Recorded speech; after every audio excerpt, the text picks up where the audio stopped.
on se sent plus forcément en sécurité dans les transports. Beaucoup de gens ont été victimes d'agressions, moi le premier, agressions verbales, mais il y a d'autres personnes qui ont subi des agressions physiques et j'en connais. Et je pense encore une fois que cette fois-ci la gratuité n'y est pas pour rien, puisque quand on monte dans un tram et qu'on ne paye pas, on essaye de pas perturber la sérénité pour pas se faire remarquer, alors qu'aujourd'hui finalement vu que personne ne paye et que tout est gratuit pour tout le monde, ceux qui viennent perturber la sérénité ne se cachent plus, et donc c'est automatiquement un problème qui touche la sécurité. Ensuite on a évidemment le problème de la quantité de personnes qui utilisent les transports, qui a fortement augmenté, toujours depuis la gratuité totale.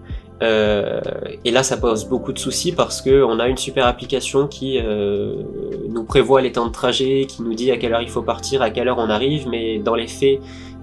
c'est pas aussi beau, puisque moi sur les lignes de bus la plupart du temps faut en laisser passer 2 ou 3 en heure de pointe pour pouvoir essayer d'en attraper un. C'est carrément le chauffeur qui nous demande de ne plus monter parce que le bus est trop plein pour pouvoir rouler, et ça je trouve ça quand même assez ahurissant dans la 7e ville de France, où on nous a promis un service de qualité.